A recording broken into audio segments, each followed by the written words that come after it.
सबको राम राम। मैं आज एक नई और कहानी सुनाने जा रही हूँ जिसका अर्थ है सच्चाई, जीवन की सच्चाई। जीवन की सच्चाई में जो सच्चाई है आजकल के वक्त की जीवन की है, जीवन में ही सच्चाई है। एक आदमी की 4 पत्नियां थीं। वह अपनी चौथी पत्नी से बहुत प्यार करता था और उसकी खूब देखभाल करता था। वह उसको सबसे श्रेष्ठ देता था।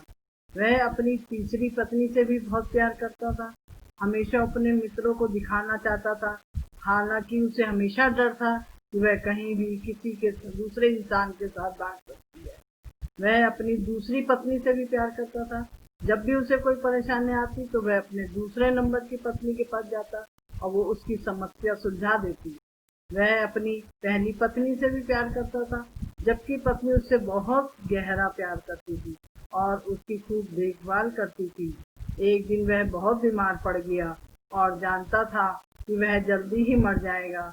उसने अपने आप से कहा, मेरी 4 पत्नियां हैं, उनमें से एक को मैं अपने साथ ले जाता हूँ। जब मैं मरूं तो वह मरने के बाद मेरा साथ दे। तब उस चौथी पत्नी से अपने साथ आने को कहा, तब वह बोली, नहीं ऐसा तो नहीं हो सकता, और चली गई।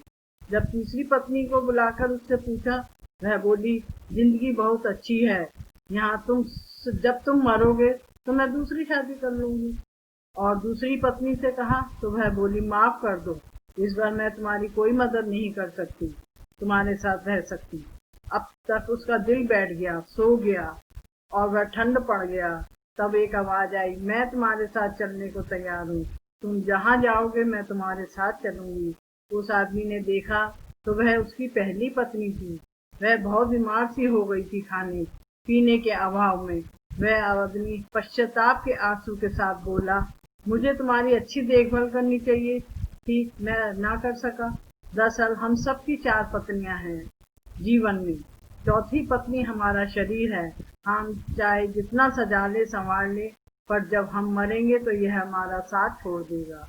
तीसरी पत्नी थी हमारी जमा पूंजी रुतबा, जब हम मरेंगे तो दूसरों के पास चले जाएंगे। दूसरी पत्नी हमारे दोस्त और रिश्तेदार, चाहे वो कितने भी करीबी क्यों ना हो, हमारे जीवन काल में, पर मरने के बाद हद से हद वे हमारे अंतिम संस्कार तक रह जाते हैं। पहली पत्नी हमारी आत्मा है, जो संसारिक है, मोह माया में हमेशा उपेक्षित रहती है।